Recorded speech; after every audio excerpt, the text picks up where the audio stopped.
Ayan, mainit na po ang ating pressure cooker. So mag-start na po tayong maggisa. As usual, mauna yung maraming bawang. Maraming bawang ay mas maganda, mas masarap. So hintayin lang natin mag-brown ng kaunti yan para medyo garlicky ang sabaw natin. Yun. So ayan, medyo brown na po ang ating bawang. So isusunod natin ang sibuyas. Ito ang sibuyas natin, 2 piraso. Yun. Nagbibigay din yan ng sarap at linamnam sa ating sarsa. Sa sabaw natin. Yan.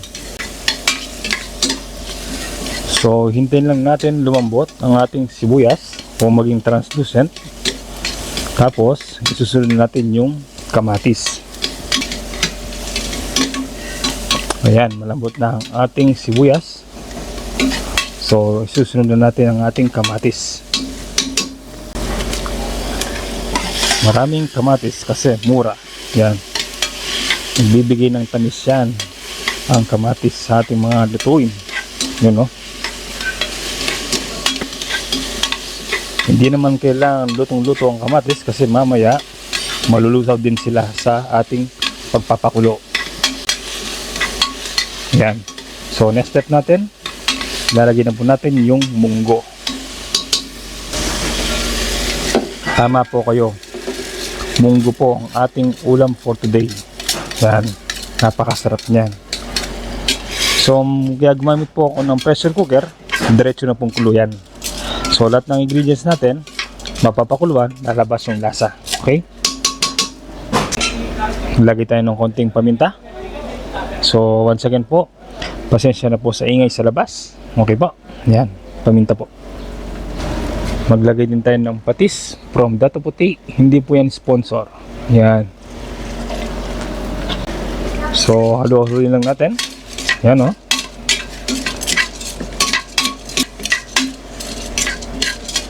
At pagkatapos ayusin,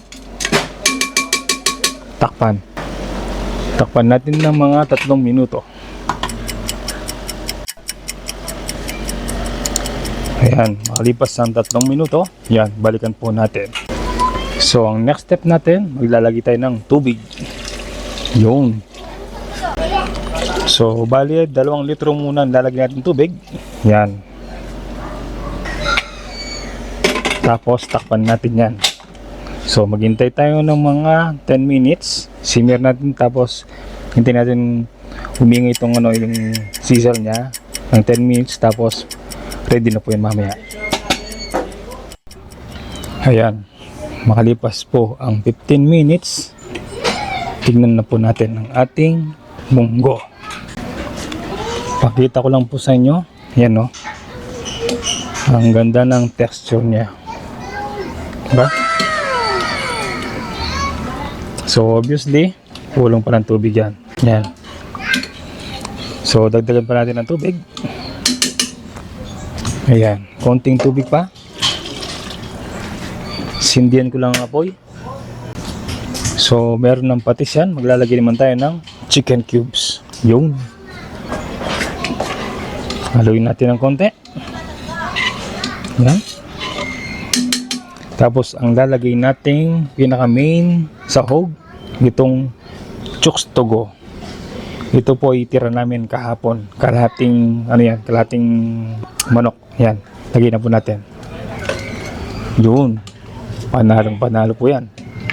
So pwede itong mga tirang ganyan nyo, pwede nyong isisig, pwede nyong lechon paksiw, o pwede nyong isahog sa mga gantong klaseng luto nyo. Halimbawa ito, munggo. Isahog nyo lang dyan, panigurado, paldong-paldo yan. Ayan.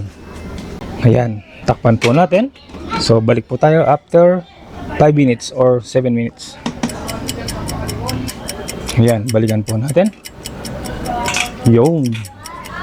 So ang next step po natin, nalagay po natin tong ating ampalaya. Ayan, para masustansya. Sabay na rin po natin tong ating celery. The best po yan, nakasama niya. So, haluin lang natin na sandali. Dahan-dahan para hindi malusaw yung mga karne. Yan. Sarap oh, grabe oh. Ganyan din ba kayo magluto ng munggo? Paldong-paldo, ang sahog. Yan, okay na po yan. So, takpan natin ulit ng mga 3 minuto.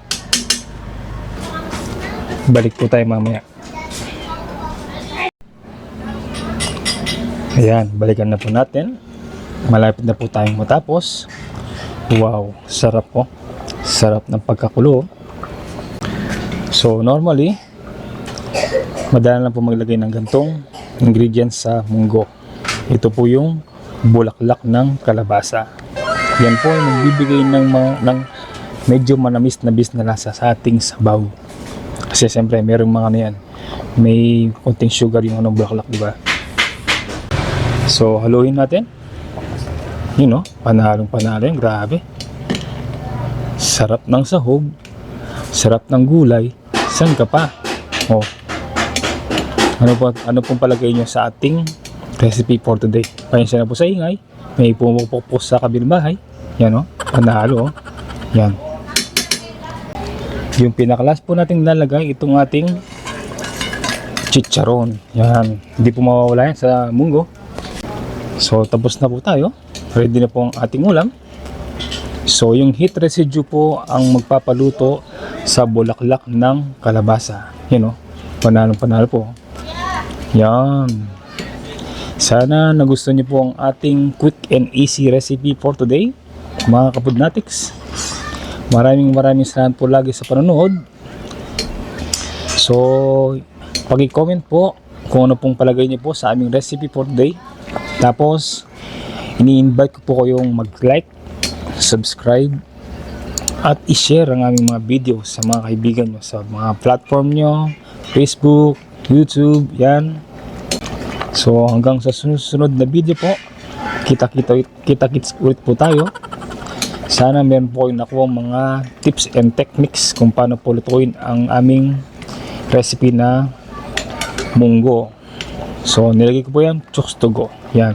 Okay. Yan, papalo na po kami. Maraming salamat po sa panonood.